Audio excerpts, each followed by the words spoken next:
Dzień dobry Państwu. Chciałem Państwa serdecznie przywitać na debacie, pierwszej uroczystej debacie instytucji, która powstaje dopiero w Warszawie, ECFR, European Council on Foreign Relations, tłumacząc na polski, jedno z możliwych tłumaczeń, Europejska Rada Stosunków Międzynarodowych. Organizacja, która istnieje już od paru lat i cieszy się ogromnym sukcesem mierzonym popularnością, uwagą, jaką się cieszą analizy, które przygotowuje.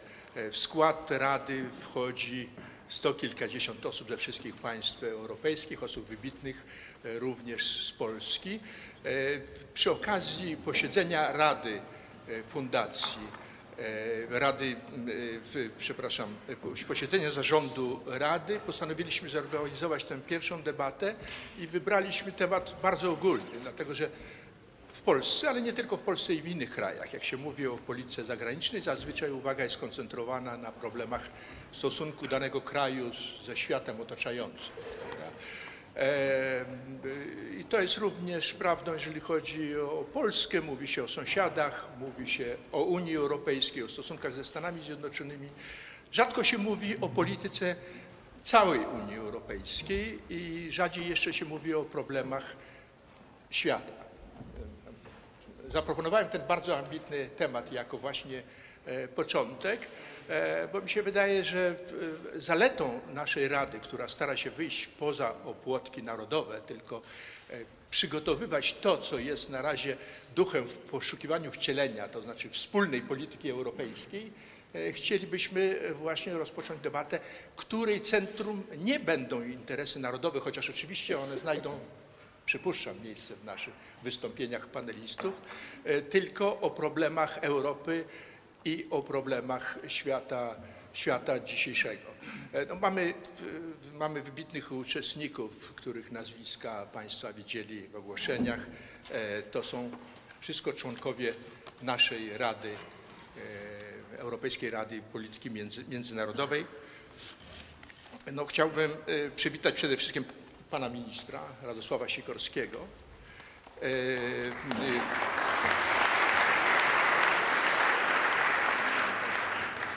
Chciałbym przywitać serdecznie naszego współprzewodniczącego naszej Rady, Martti Ahtisaari, byłego prezydenta Finlandii, laureata Nagrody Nobla, współprzewodniczącego naszej Rady.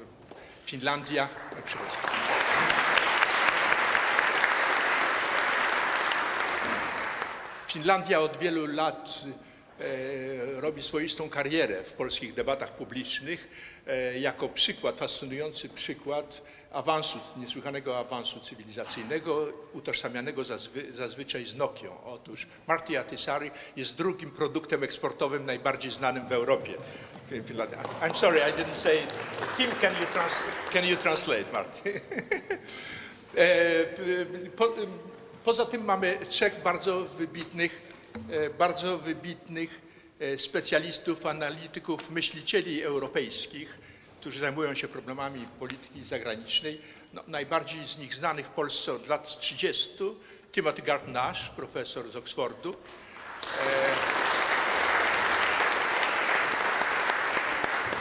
Który zaczął swoją wielką karierę intelektualną i polityczną, myśliciela politycznego od książki na temat Solidarności. Myślę, że do dziś najlepszej książki o Solidarności. Później pisał bardzo wiele o Niemczech, o Europie, o świecie, prawda?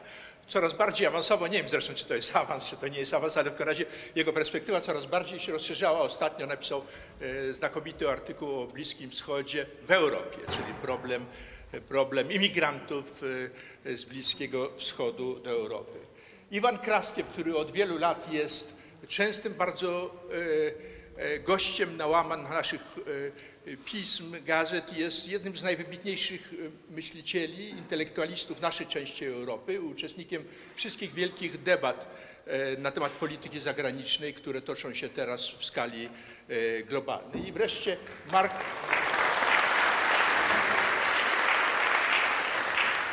I wreszcie Leonard, który tak naprawdę kieruje naszą Radą, jest wybitnym brytyjskim myślicielem, analitykiem stosunków międzynarodowych, który stał się bardzo znany dzięki książkom o Europie, o Chinach, pisał znakomite teksty o Rosji i nie wymienię wszystkich regionów świata, o których on pisał.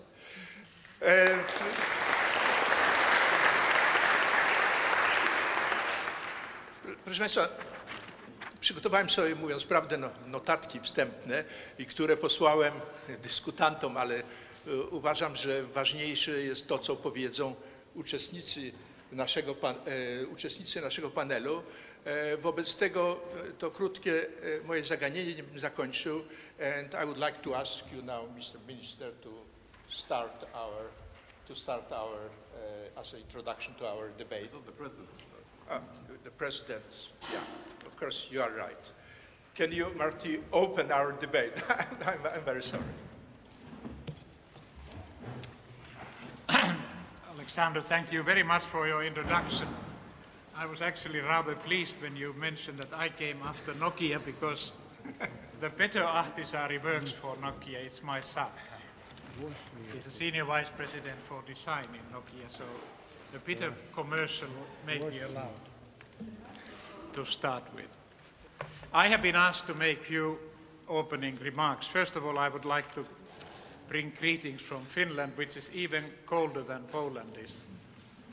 We hit 41.8 minus degrees in the northern part of my country, and it's at least 20 in Helsinki when I left. Yes, thank you. As I said, I was asked to say a few words about the European Council on Foreign Relations, how it came about. There were a number of us who felt rather strongly that something should be done to make EU even more effective than it was at the time when we met and started discussing that what was missing in Europe was European Council on Foreign Relations.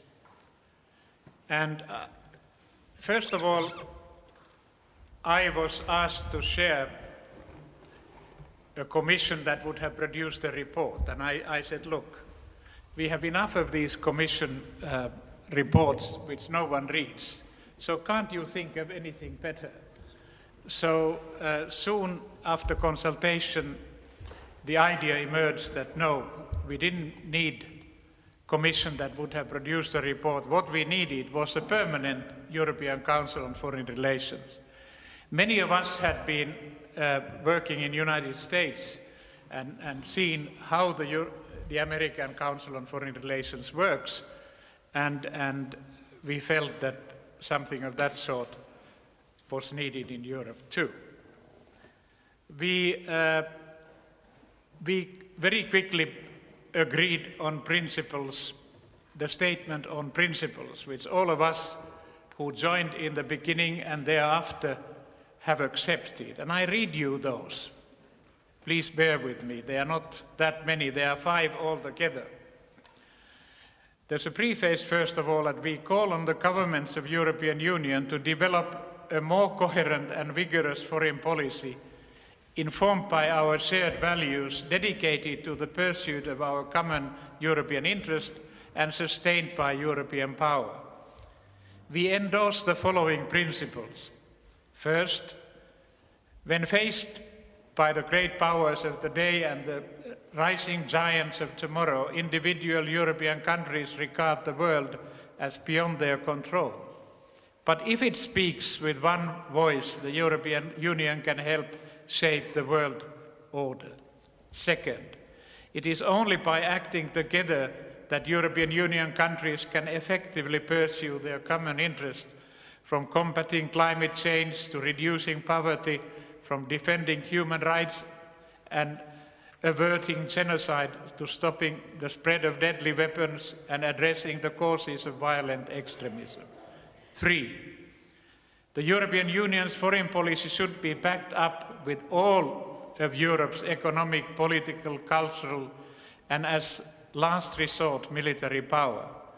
Our commitment to strong and effective multilateral institutions must be matched by a drive to increase European influence within them. 4. Starting with the European Union neighbors, the best way to secure peace and prosperity is to honor existing commitments to countries seeking membership and to encourage political reforms with more generous offers of economic opportunity and political cooperation. And last, fifth, European transformative power can reach beyond its immediate neighborhood. The European Union should leverage the world's largest single market and the most generous aid budgets to promote the values we believe in, both in other parts of the world and in multilateral institutions. Europeans will benefit from having a stronger voice in the world, and the world will benefit from a stronger European Union. Now, this was some 3 years ago when these principles were adopted. I think all of us can stop and think, where are we today? When it comes to the European Council on Foreign Relations, we have, in this period of existence, we have established our presence in some of the European capitals, in Berlin, London, Madrid, Paris, Rome, and Sofia. Our plan is, and that's one of the reasons why we are here, but not the only one, but one of the reasons why we are here today, because we are planning to open an ECFR office in Warsaw this spring, and our strategic partner will be Stefan Batory Foundation. And I'm very pleased that we can announce this opening later on this spring, hopefully well before the Polish president in EU starts. If we look at the world today, and I am not going to say much more than I have already said, few words about where we are in the Council at the moment. We have a pan-European Council with slightly over 100 members. They include politicians, decision makers, thinkers, and business people from EU countries and from the candidate countries for that matter. And we have a well-functioning research program which is shared by Leonard, our colleague who was introduced to you already. And I think we are very proud about what has been achieved by the Council so far, because in the comparative studies that are carried out by different organizations in the world, ECFR has done well. It was introduced not so long ago, I think it was last year, as the best new think tank that had appeared in the international scene, and I saw a recent one where it did feature very well. So, but then it's one thing that ECFR is featuring well, but then of course we have to see how is the EU doing, because that's why we established that. And instead of going, I'm tempted to start talking about complicated world and what should be done. I think we are living in a very interesting time with the fiscal crisis and the organization of EU in a totally new way that it has been functioning before. But I had a pleasure last year to attend a luncheon with President Van Rompuy in Brussels. And perhaps one of the messages I gave to him, because we tend to be extremely negative. What can we do? I mean, do we really have a role? Have we lost our influence entirely? I couldn't help telling him, listening to the comments of my colleagues who attended the same luncheon, that, ladies and gentlemen, tell me who is doing well in today's world? The Americans? The Russians? If you go along, you may say that the Chinese are doing economically well, but they are also seeing what it means to be economically successful and with an increased responsibility they realize that they have a great responsibility in their own neighborhood, what happened or has been happening in the North Korea, for instance. And they are starting to play a responsible role in trying to solve this sort of issues. So, let's not be altogether desperate about where we can go. I think the problems are sometimes useful. I remember when I became president in Finland in 1994, we had a total mess in our hands. Unemployment was extremely high. But during that 6 years that I was in the office, not because of my presidency, but because of the efforts of my governments, during that period, the unemployment was halved during those 6 years. So, these are the challenges. The world is more complicated. It's not a unipolar anymore. Whether it's a multipolar or whether, as some people say, that we have no poles at all at the moment. But perhaps this discussion that hopefully emerges among us, and hopefully with you as well, we can come with some answers to the problems that are facing us, including the ones that have emerged in the recent days whenever we open the TV and see what is happening in North Africa and in the Middle East, and in the wider area in that part of the world. But that's all what I wanted to say. I'm thankful that you have all joined us tonight here, and I particularly value that the students are here. I understand that this is your first day. Well done.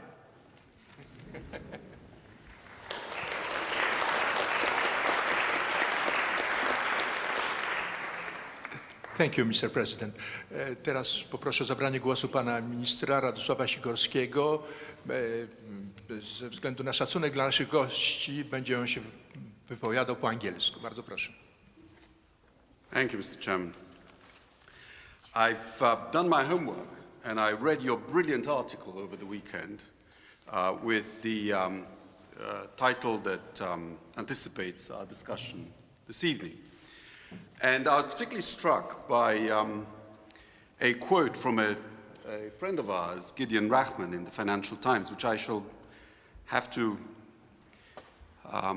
translate back into English, which says, Europe has made the right choice. Let the United States be a military superpower. Let China be an economic superpower. And let Europe be a superpower in the area of lifestyle.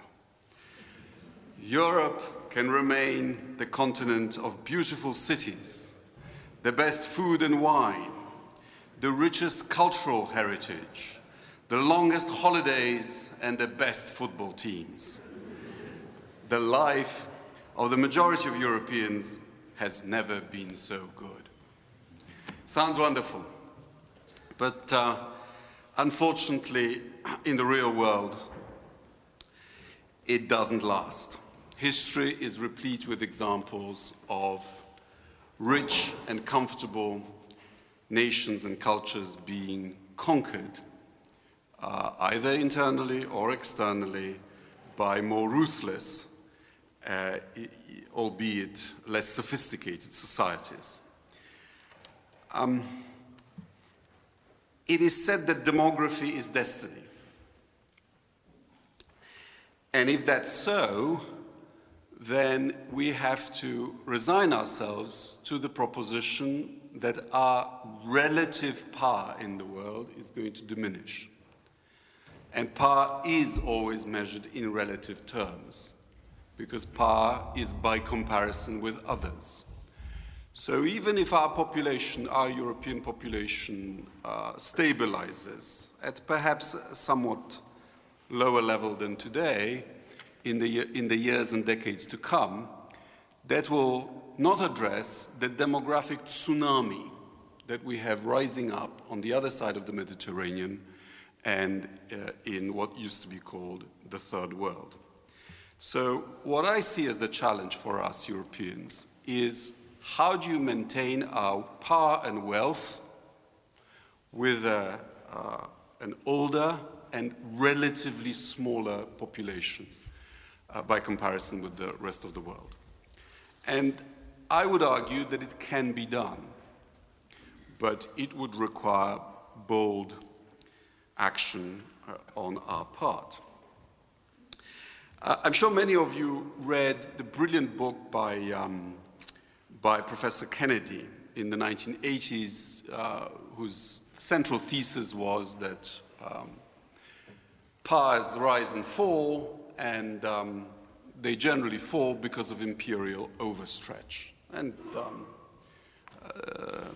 the title was the Rise and Fall of the Great Powers. And he analyzed Rome, the British Empire, empires of the past. And the one thing I think that he didn't anticipate, and it's, I think, an understandable mistake, because in the old days, military expenditure truly was the major state expenditure, and therefore, if you were going to get overstretched, it was going through overspending on the military. But that is no longer the case. The biggest budgets in modern countries are not military budgets, they are social budgets. So what I would put to you is that the overstretch that we are suffering from today is not a military overstretch, it's a social overstretch. We have borrowed too much to have the kind of good life that I've just discovered, and we have borrowed against the income of future generations. There was a wonderful saying I learned when I lived in Washington with reference to you here: blessed are the young, for they shall inherit the national debt. And so I put to you that the debate that we are having in Poland right now about the pension system is exactly the right debate to have. It's a very serious business of how you share the rights and obligations between today's pensioners and future pensioners, and how you balance that against the needs of today's state budgets and the ability to pay your way and to modernize for the future. That is a debate that most countries in Europe should have, and if they avoid it, they do so at their peril. Another debate that we need is on energy. And I'm very glad to say that the European Union has taken seriously what Poland started saying about 5 years ago. When we started talking 5 years ago about energy security, it was regarded as an instance of Polish paranoia about Russia. It was regarded as quaint and exotic. Today, the European Commission and the European directives speak our language. We already have pretty good regulations about energy diversification.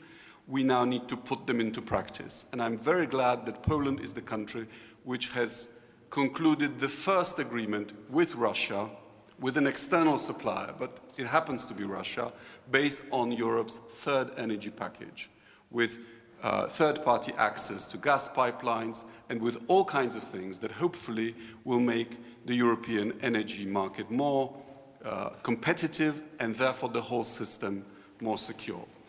But I'm a great believer in politics of doing not what you need to negotiate with others, but doing first and above all what is under our own control.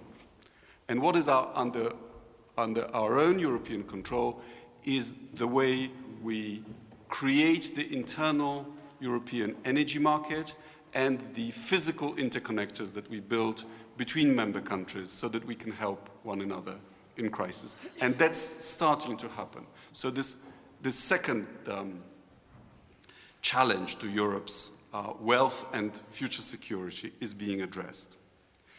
And then, of course, we have events in our neighborhood.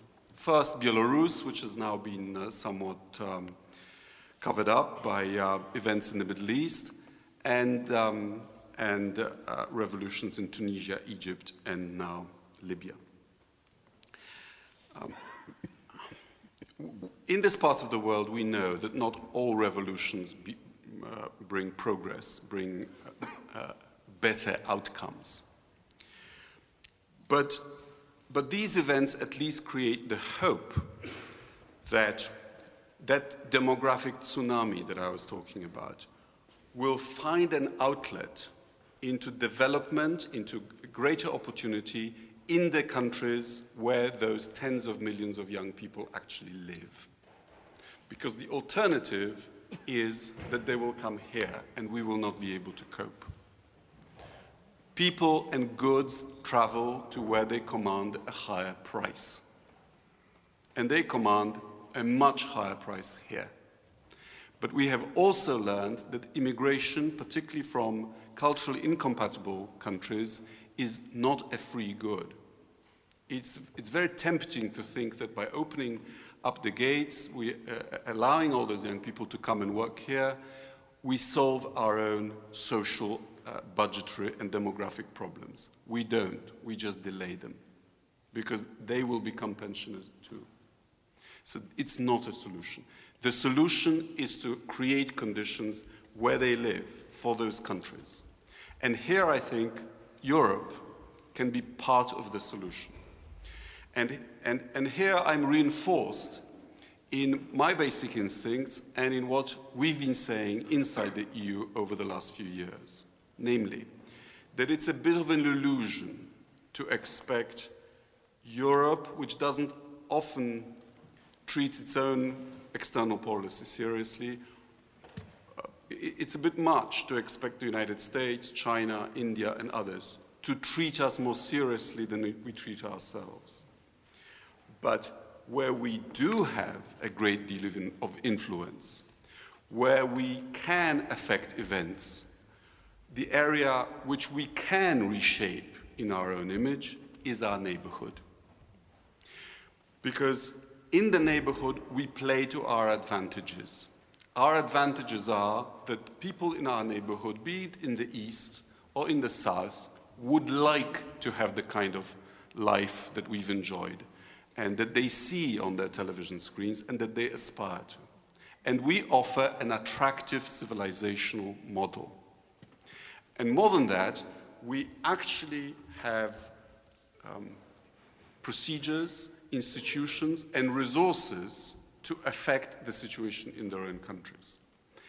I've been actually arguing to Kathy and to my colleagues that we should go beyond the culture of negotiating all these association agreements and this over-legalistic basis on which the European Union is founded. I believe that with reference to countries that do good or bad things, we should start behaving like a proper empire and start to grant privileges. In other words, instead of getting involved in 5-year negotiations, say with Belarus, over reducing visa fees, which is risible. It's something I've done with one signature, I abolished visa fees for Belarus. Why don't we do that as Europe for Schengen visas? We can afford it. It'll cost us a few million euros. We should do it as a one-sided gesture, as a privilege, because we say so.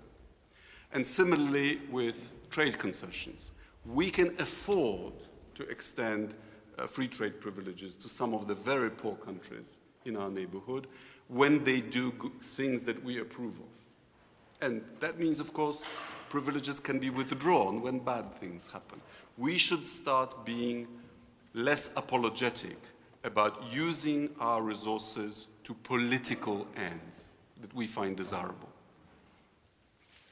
And lastly, I'm also reinforced in what Poland has been proposed in the security area. We are a loyal member of NATO. and Poland has always been a good Atlanticist. But we know that the United States will not be able to sustain the current levels of military expenditure for very much longer. They've just passed the biggest defense budget in its history, just at a time when their debts are their biggest in history. They'll have to start reducing. And Poland, Europe, is much better off with two insurance policies rather than one. Secondly, if we are to have a serious diplomacy and a serious foreign policy, well, that sometimes needs to be backed up by force. We can't be in this position of being the pair of the world without being a player. In other words, someone who can, a power, the largest economy on earth, who can sometimes force outcomes, at least in our neighborhood. At the very least, we must not allow the repeat of the Balkans in the 1990s, that we have to call upon the United States or other external powers to sort out our immediate neighborhood. And therefore, I believe that Poland's priority in our presidency to strengthen Europe's security and defense policy is the right thing to do. I rest my case. Thank you. Thank you.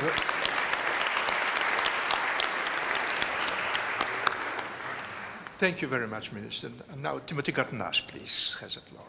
Dziękuję bardzo. Cieszę się bardzo, że jestem znów na tej sali, gdzie byłem pierwszy raz ponad 30 lat temu i w różnych dramatycznych sytuacjach, ale jednak staram się mówić po angielsku, bo inaczej inni paneliści mnie chyba nie rozumieją. To jest jedyny powód. Well, frankly, if you applaud me for that, that's a pretty good start. Listen, I want to say essentially just three things about Europe in the wider world and the work of the European Council on Foreign Relations. The first is a piece of history. Painting with a broad brush, I think one could say that for roughly half a century, from the early 1950s, the European project was essentially about ourselves. It was about relations within the historical and cultural geographical frontiers of Europe, reconciliation between old enemies, reconstruction, the liberation first of Spain and Portugal and Greece from their dictatorships and then of Central and Eastern Europe and Southeastern Europe, and what I don't hesitate to call the reunification of Europe in the great enlargement of the 1st of May 2004. I put it to you that for the next half century, the European project will be mainly about not what we do among ourselves, between ourselves, but what we do at and beyond the historical and cultural frontiers of Europe. Of course, there are still major tasks inside our borders, remaining competitive, creating employment, the environment, adapting to immigration, but even those challenges, when you analyze them, have an ever larger external component. How do you talk about jobs without talking about the emerging economies? How about the environment without talking about global warming? Immigration is itself, as the minister just mentioned, a problem that originates beyond our shores. So that, and that's not to mention the fact that we are experiencing one of the great historical shifts, not just of contemporary history, but of modern history, which is the renaissance of Asia, the re-emergence in particular of India and China as the great powers they once were.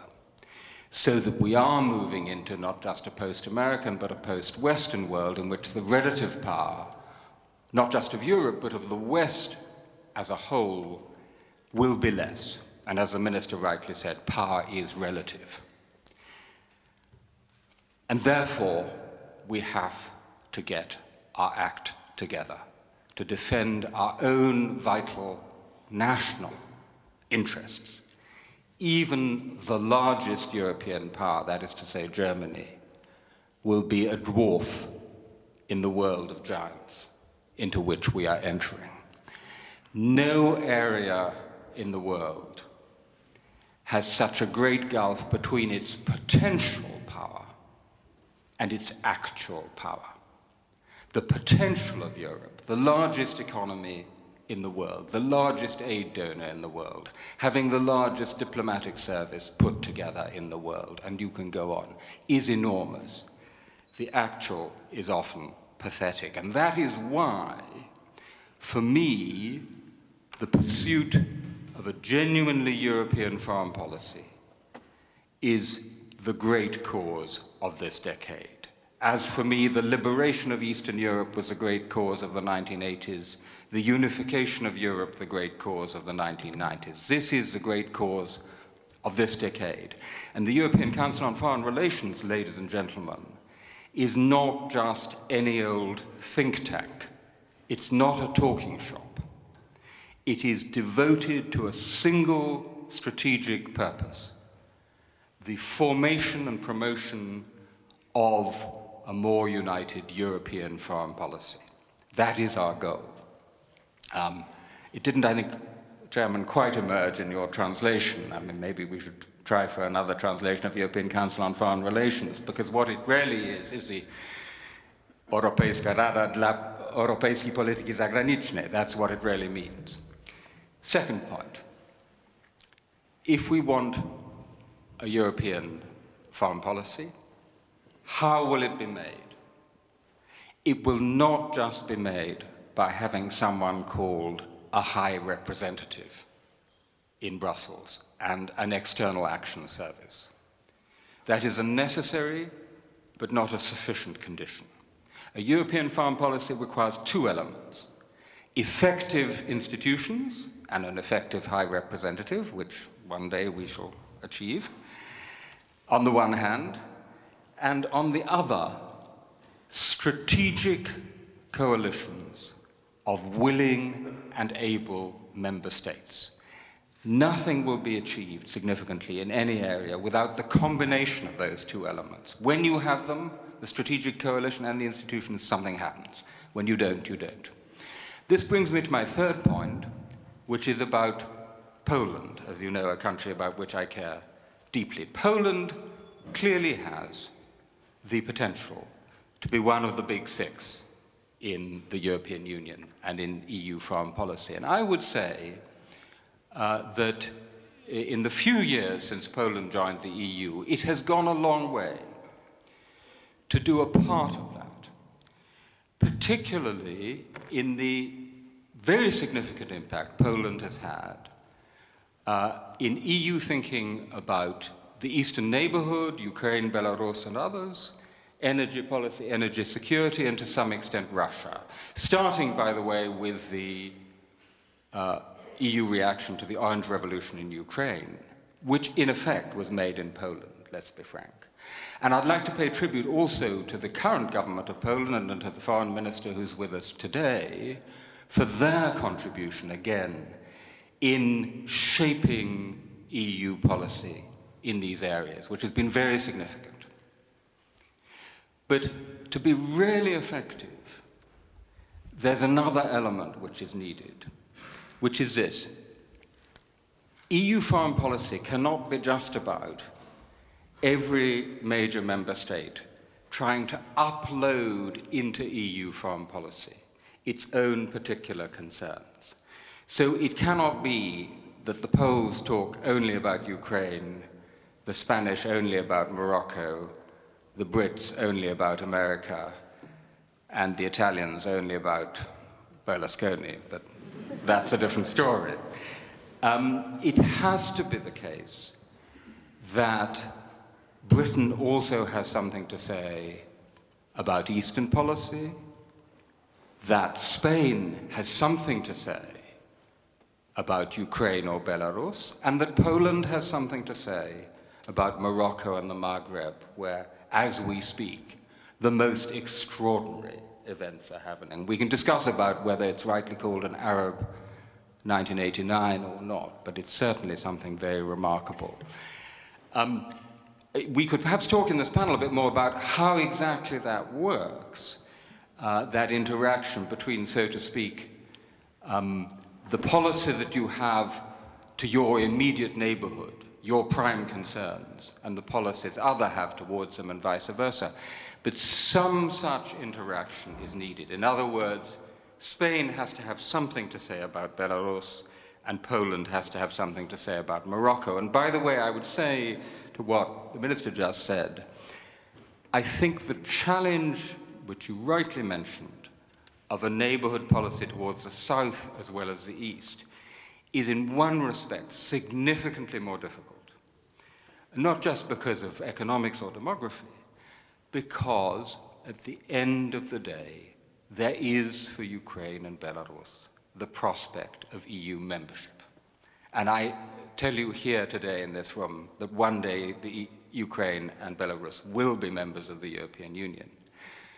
But I would not take any bets on Morocco or Algeria or Tunisia. In fact, Morocco is the one country that has actually been refused permission to apply to join the EU on the grounds, quote, that it's not a European country, right? How you craft a neighborhood policy for an area where you don't have that great, beckoning, warm, safe house of EU membership at the end of the road, and you in Poland know how important that was, is a very difficult challenge. The other challenge, of course, is what I mentioned, the relations with the existing and emerging great powers. And I have to tell you, if you want to see the EU looking at its absolute worst, look at it from Beijing, Moscow, or Washington. You see us at our worst, weak, divided, and hypocritical. That's how we look from the capitals of the great powers.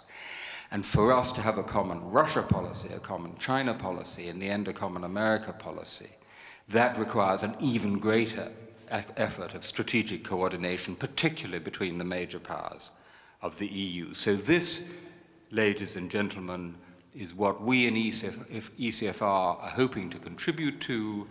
I personally am absolutely delighted we're going to have an office here in Warsaw because, as I say, I think Poland is crucial to this endeavor, and we hope working with you, we will be able to create a strategic culture in Europe in which, at last, Europe will punch, not below its weight as it does at the moment, but at least at its weight. Thank you very much.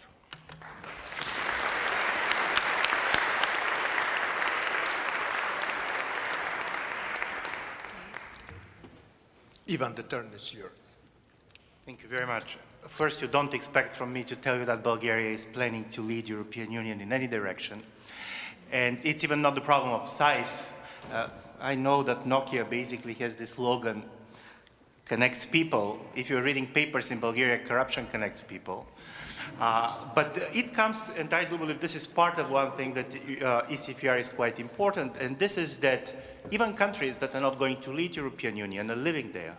And there is one major crisis which I do believe that we are slightly underestimating, and this is the crisis of European imagination. Or let's make it kind of very clear, and this goes very much in the way we have been talking about. I do believe that we are now seeing a shift that could be very dramatic from Europe that was confident about itself to Europe that starts to fear the future. There was this global survey being done by Gallup International, which shows that everything that we loved, we start to fear now. Globalization, the future. If you're asking Europeans, do you hope for the future or fear the future, you're going to have majorities of Europeans who fear the future. And you're going totally the opposite results in places like China, for example, or even some smaller country with not so spectacular economic growth. I'm saying this because I do believe that the major challenge that Europe is facing today is a shift from a continent which has been governing by democratic imagination to a continent that is going to be driven by demographic imagination. And the difference is that democracy is about how you can change others. Demographic imagination is very much shaped by the fears how others are going to shape you.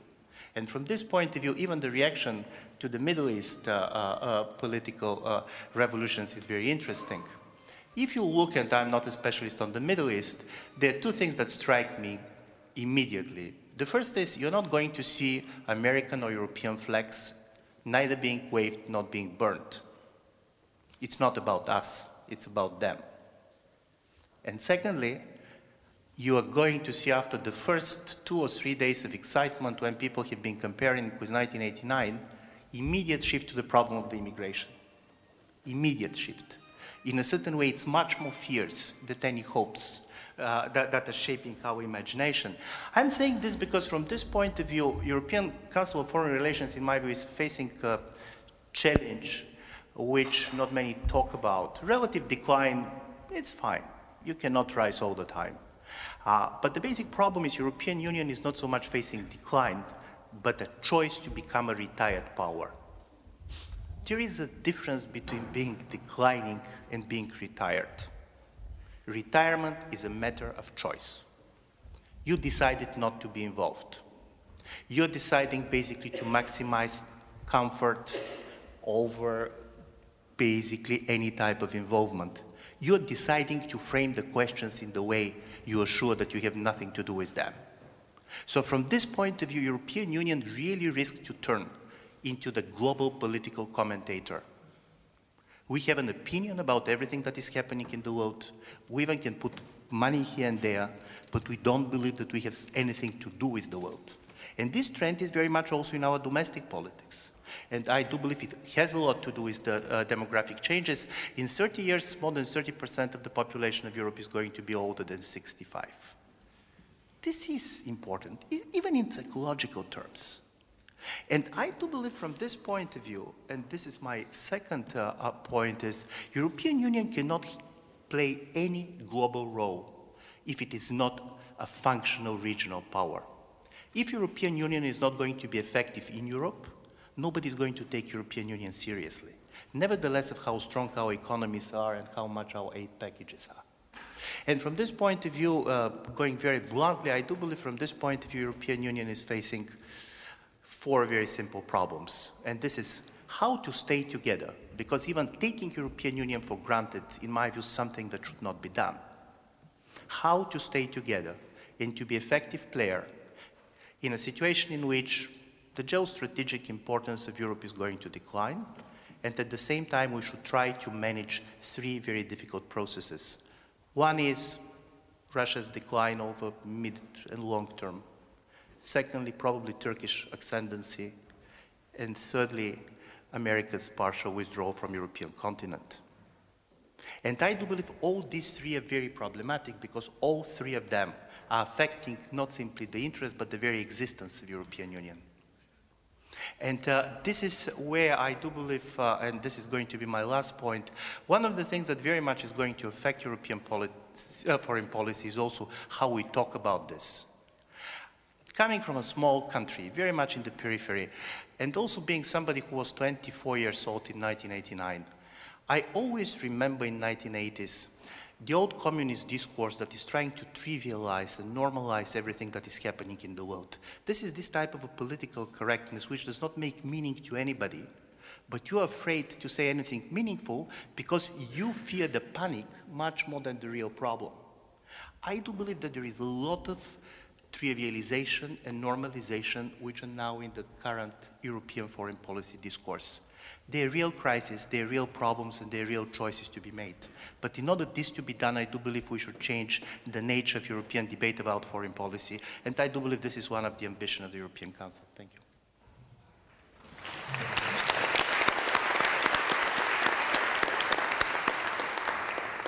And Mark Leonard, please.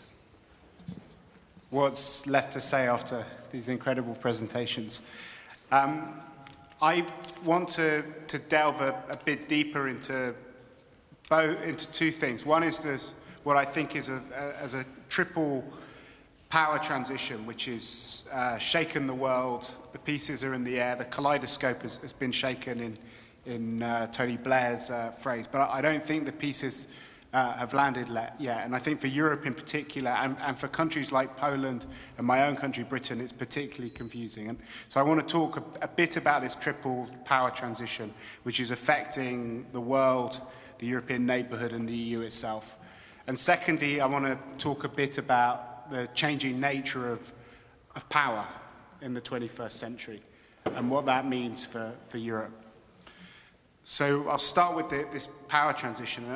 A lot of the trends have already appeared in other people's remarks. I won't go into any detail in them, but I think we are seeing at a global level that we're living in a post-Western world, as people have pointed out. And what's most troubling for Europeans is not the existence of a post-American world, but an even bigger challenge is the way that the United States is trying to respond to its loss of power, which is essentially to turn its back on the European Union in search of partnerships with other powers.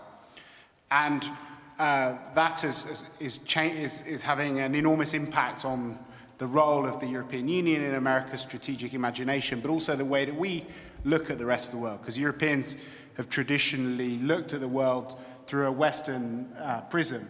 And the fact that nobody in Washington looks at any problem through a Western prism actually creates quite a big change in the way that we have to deal with most of these challenges. And I also think that it has a particular impact on how we think about global governance, because we have been the biggest beneficiaries of the liberal order which was set up by the United States after World War II.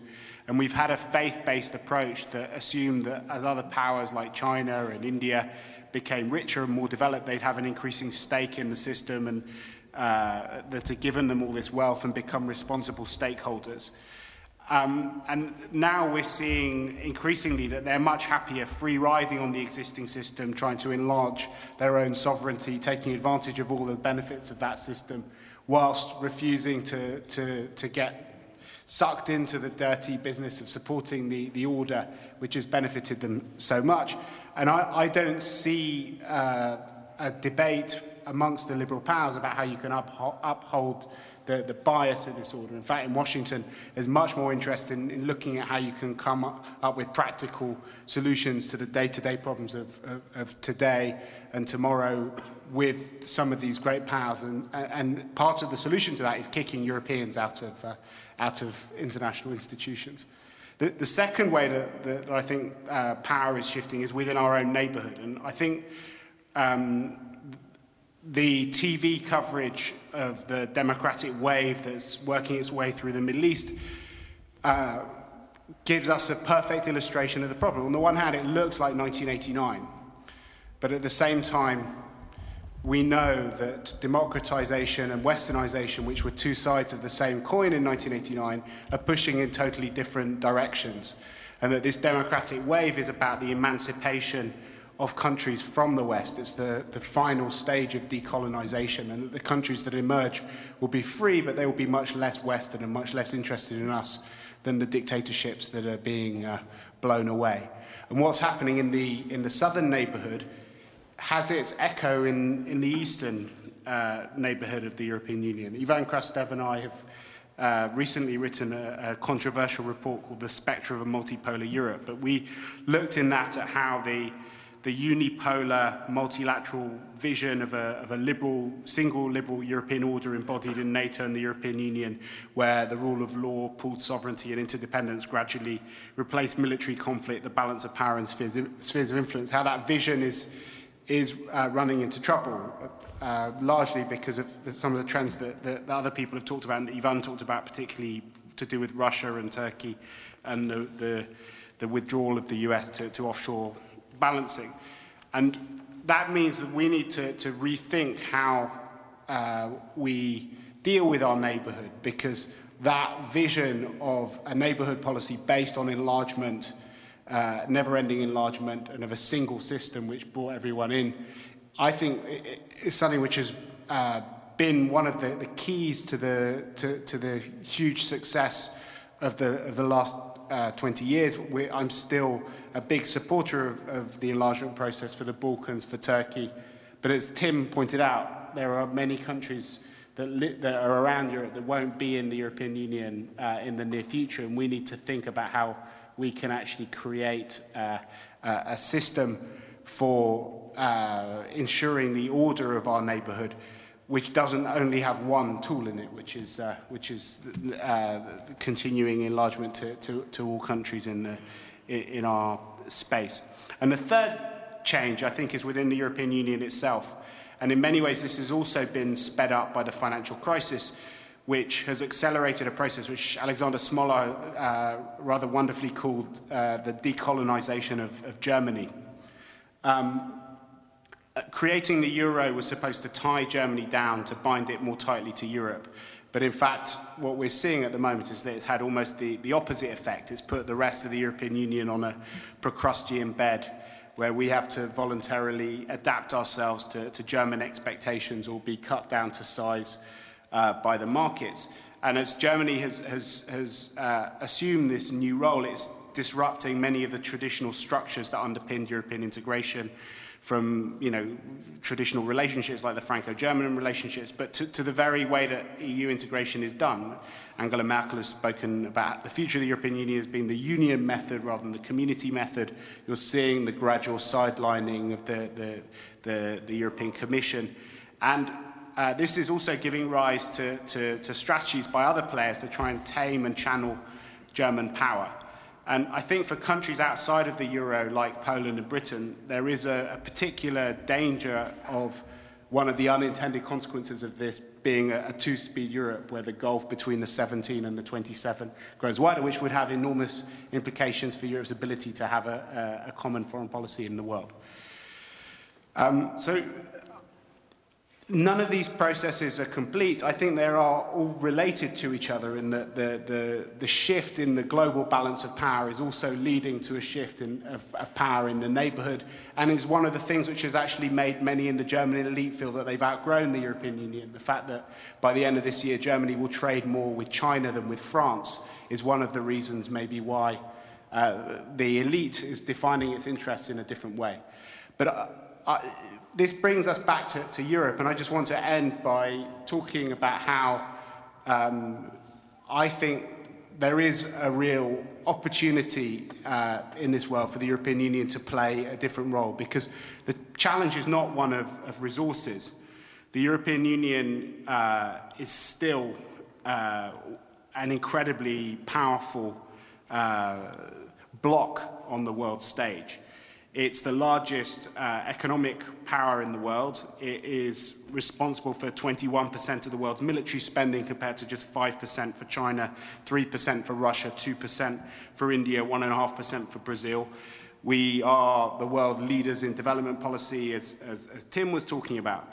And many people have devalued the European Union because they've been gripped by what Anne-Marie Slaughter calls a Wall Street mentality, where in financial markets, people look at the flows rather than the stocks, so attention is naturally focused on the highest growth rates. But the European Union has very serious stocks. The question is, are we going to be able to use them? And I think this is really the biggest challenge for us, because in many ways, the next few years should be a world where Europe could thrive, because I think that we are entering an era where the core currency of power in the world will be economic rather than military. In 1990, Edward Luttwak wrote a brilliant article which argued that war between major powers would be off the agenda, and that the world would move from classical geopolitics to an era of geoeconomics. And he thought that the tools of geopolitics would change from military to economic tools, but that the goal of conflict between the big powers would remain the same. It was just that it would transfer itself to a different sphere. I think that his words maybe looked a little naive when Europe was collapsing into war in the Balkans and after 9/11, but the story which he set out then now looks like a very good description of the world in which we're living in. And though it's a complex world for the European Union to operate, because we have liberal economies and free markets, and IKEA and Nokia don't necessarily have the same relationship to the governments of their countries as Gazprom or Sinopec, it is still more promising, I think, for the European Union to be a superpower in a world which is governed by geo-economic competition than one of classical geopolitical competition, and where the spheres of influence of the 19th century are the main way that you define and exercise your power.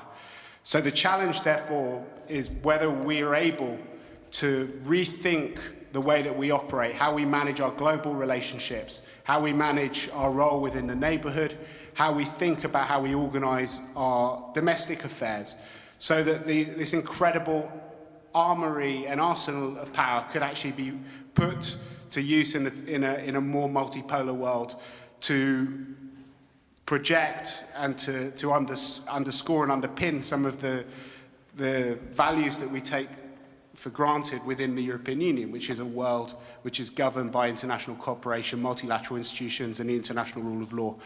And I think that we do have the tools. The question is really whether we want to retire and slowly decline, or whether we can go out there and actually start to shape the world of the 21st century. And that's really why the European Council on Foreign Relations was set up.